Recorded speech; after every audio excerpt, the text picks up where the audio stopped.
Les femmes s'intéressent à l'argent aujourd'hui. C'est un des sujets qui est en train de monter à la fois dans les thématiques féministes et à la fois dans les thématiques en fait entrepreneuriales, parce qu'il y a de plus en plus de femmes qui ont quitté leur boulot dans les dernières années pour se lancer dans l'entrepreneuriat ou auto-entrepreneuriat.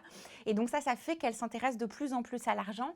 Mais effectivement, quand on leur parle d'un magazine économique traditionnel, avec que des hommes en une, en costard-cravate, qui ont tous plus de 50 ans, avec un niveau d'accessibilité qui est en fait très élevé. Souvent, il faut déjà avoir des connaissances en finances personnelles pour comprendre la presse économique. Ça ne leur parle pas.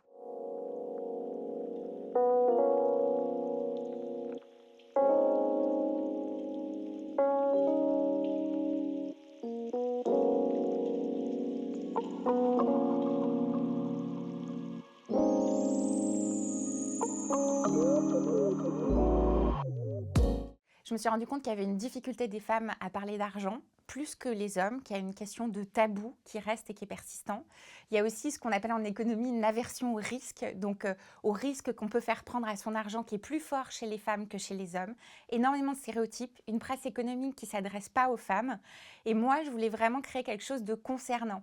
Alors pour moi, concernant, ça veut dire par exemple, en tant que femme, on se pose la question beaucoup plus de qu'est-ce qu'on va faire avec nos investissements. On les investit plus sur le temps long.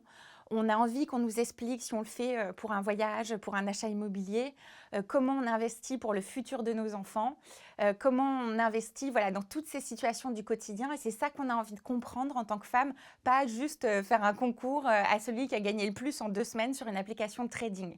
Et c'est cette démarche que je voulais expliquer aux femmes. Il y a plein de choses intéressantes à déconstruire d'un point de vue féminisme. Par exemple, on répète tout le temps que les femmes sont plus dépensières d'un point de vue dépenses émotionnelles, genre par exemple, je viens de rompre avec mon conjoint ou ma conjointe, alors du coup, je vais dépenser mon argent pour me faire plaisir. Et en fait, les études en économie comportementale montrent que les hommes et les femmes sont autant assujettis aux dépenses émotionnelles les uns que les autres. Donc tout ça aussi, c'est pour rassurer les femmes et leur dire en fait ce que vous faites, vous n'êtes pas toutes seules. Par contre, on va essayer ensemble d'en discuter et de le déconstruire.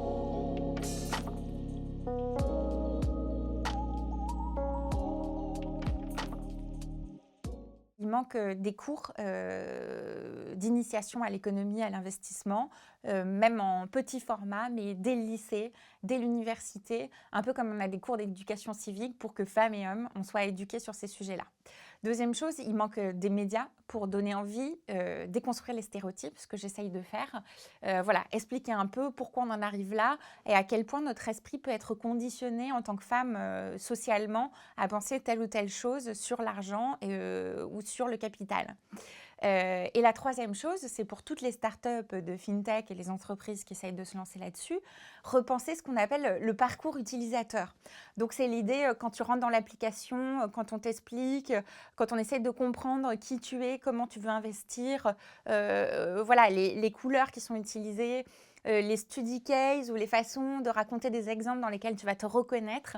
Tout ce parcours utilisateur, il doit être pensé pour inclure aussi les femmes.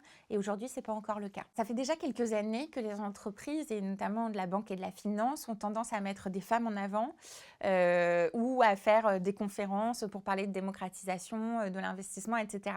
Mais en fait, souvent, ce qui se passe, c'est qu'elles mettent des rôles modèles qui sont un peu inatteignables.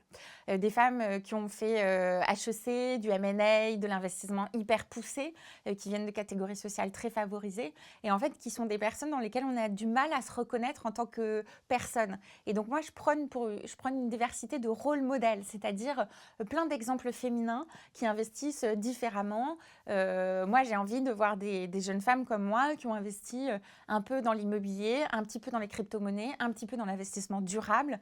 J'ai envie de voir ces parcours-là plutôt que des gestionnaires de fortune qui ont investi 500 000 euros et qui sont mises en avant, mais en fait, qui sont pas moi, qui sont pas mes amis et qui sont pas les personnes autour de moi. Life. Life. Life. Life. Life. Life. Life. Life.